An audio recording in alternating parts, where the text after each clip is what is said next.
Assalamualaikum warahmatullahi wabarakatuh.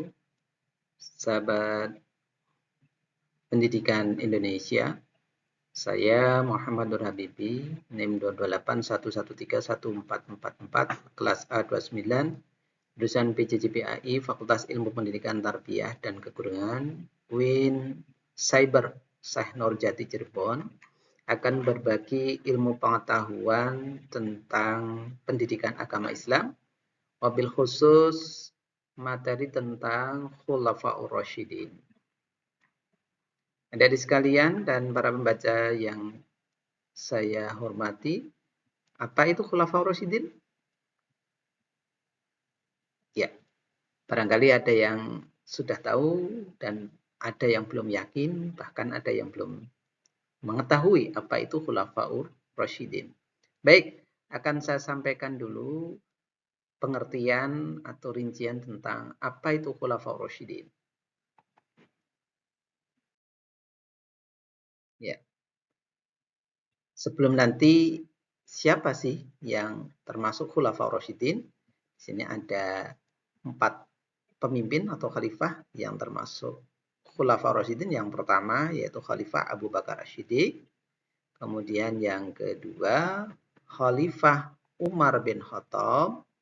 Kemudian yang ketiga Khalifah Utsman bin Affan.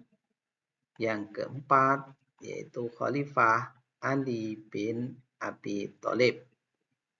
Ya, tadi saya akan menyampaikan dulu tentang pengertian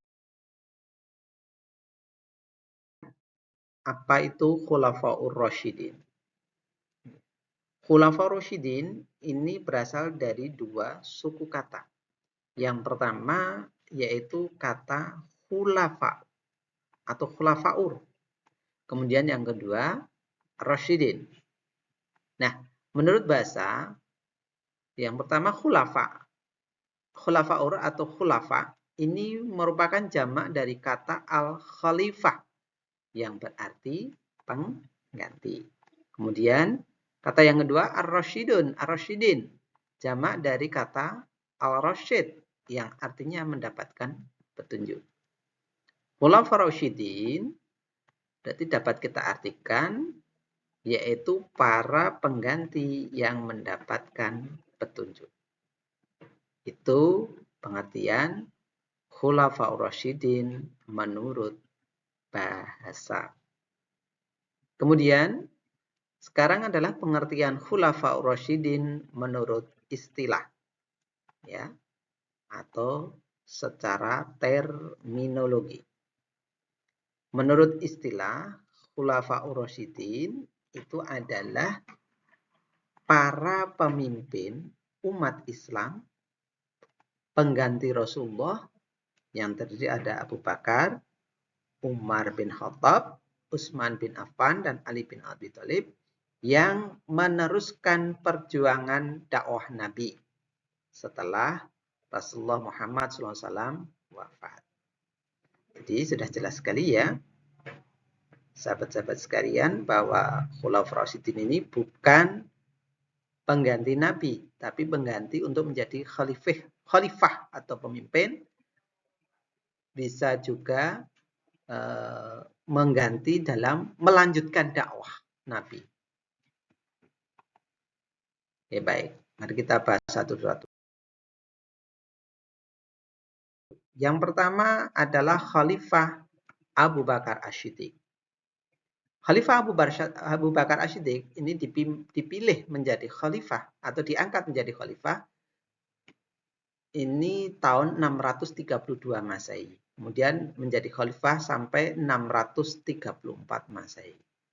Berapa tahun, sahabat sekalian? Iya.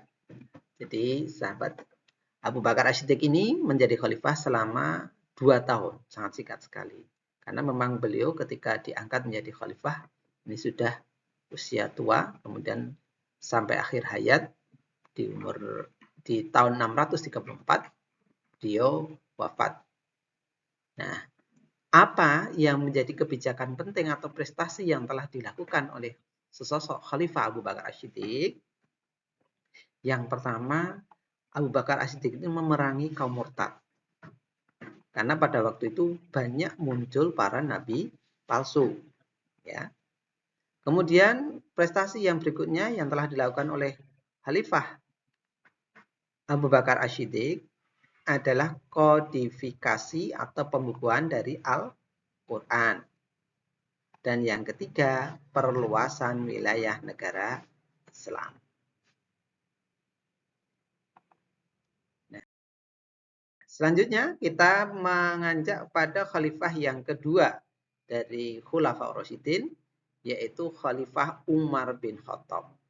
Umar bin Khattab ini menjadi khalifah sejak tahun 634 Masehi sampai 644 Masehi. Ini sangat jelas sekali. Berapa? Sahabat sekalian, Umar ini menjabat menjadi khalifah? Iya, kurang lebih selama 10 tahun. Waktu yang cukup lama daripada Abu Bakar As-Siddiq yang hanya menjabat selama kurang lebih 2 tahun. Apa prestasi yang telah dilakukan Umar ketika menjadi khalifah? Yang pertama yaitu perluasan wilayah. Yang kedua menata administrasi dan keuangan pemerintahan. Penetapan kalender Hijriah. Ini beberapa prestasi yang telah ditorehkan oleh Khalifah Umar bin Khattab. Yang mana Umar bin Khattab ini terkenal dengan istilahnya singa padang pasir. Atau rajanya para preman-preman waktu itu. Dan alhamdulillah dengan masuknya Umar ini jadi kegembiraan tersendiri buat Rasulullah Muhammad SAW untuk memperkuat barisan di dalam Islam. Kemudian khalifah yang ketiga ini adalah Khalifah Utsman bin Affan. Utsman bin Affan ini menjadi khalifah mulai dari tahun 644 Masehi sampai 656 Masehi. Atau kurang lebihnya selama 12 tahun. Ini paling lama ini ya, 12 tahun. Utsman ini terkenal sesosok orang yang sangat pemalu, sederhana dan dermawan, sehingga ketika kepemimpinannya ini sangat lumayan lama ya. Nah, prestasi yang telah ditorehkan Utsman bin Affan, Khalifah Utsman bin Affan ini yang pertama yaitu kodifikasi mushaf Al-Qur'an. Hanya terkenal dengan Mushaf Utsmani. Kemudian renovasi Masjid Nabawi, pembentukan Angkatan Laut, serta perluasan wilayah. Kemudian khalifah yang terakhir yaitu Khalifah Ali bin Abi Thalib. Ya. Khalifah Ali bin Abi Thalib ini memimpin menjadi khalifah mulai dari 656 Masehi sampai 661 Masehi. Atau kurang lebihnya selama berapa? Sahabat sekalian? Iya, selama 5 tahun. Oke. Ya. Kenapa kok singkat? Ya, karena memang di tahunnya Ali bin Abi Thalib ini banyak terjadi peperangan yang di kalangan warganya atau rakyatnya waktu itu. Nah, memang style atau gaya kepemimpinan Ali yang luar biasa, sangat tegas dan keras. Namun dia juga orang yang cerdas, ya, dan sebagai tumpuan keilmuan untuk ulama waktu itu. Nah, demikian sahabat sekalian terkait dengan transikat para prestasi Khulafaur Rasyidin mulai dari Abu Bakar, Umar bin Khattab, Utsman bin Affan, dan yang keempat ini adalah Ali bin Abi Thalib. Nah, sebagai ya ini tadi ya, apa yang menjadi prestasi dari Ali bin Abi Thalib? Bahwa Ali bin Abi Thalib ini mengganti para pejabat yang tidak memiliki integritas. Karena pada waktu kepemimpinan Utsman, ternyata banyak para pejabat ini yang diangkat dari kalangan keluarga. Nah, ini ada plus minusnya. Minusnya ketika seorang keluarga itu diangkat menjadi pejabat dan kurang berkompeten, maka yang terjadi kurang bisa memberikan kemanfaatan dalam kepemimpinannya. Kemudian dengan pergantian pejabat ini tentunya akan mengakibatkan kebencian yang terjadi di Khalifah Ali bin Abi Thalib, sehingga muncullah pemberontakan-pemberontakan. Kemudian prestasi yang lainnya apa? Membenahi keuangan negara yang dulunya bersifat atau dimanfaatkan secara nepotis. Kemudian memajukan bidang ilmu bahasa dan bidang pembangunan kota Kufah sebagai pusat kajian keilmuan agama pengetahuan. Itu prestasi yang telah ditorehkan oleh Khalifah Ali bin Abi Thalib. Nah, dari keterangan di atas dapat kita ambil ibroh atau pelajaran tentang kepemimpinan Khulafaur Rasyidin. Yang pertama, bahwa Abu Bakar As-Siddiq ini adalah sosok yang tegas, teguh memegang kebenaran, kemudian memberantas gerakan yang telah menyalahi Islam. Kemudian yang kedua, untuk Khalifah Umar bin Khattab, ini mengenalkan nilai-nilai demokrasi Islam, mengutamakan kepentingan rakyat, kemudian pejabat dipilih berdasarkan kecakapan, serta pemimpin yang siap menerima kritikan dari rakyatnya.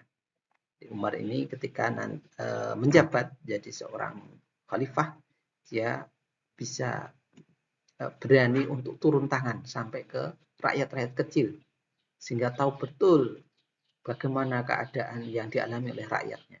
Kemudian yang ketiga, ibrah yang bisa kita ambil dari sosok Khalifah Utsman bin Affan, ini adalah lemah lembut, serta mementingkan tindakan damai atau persuasif.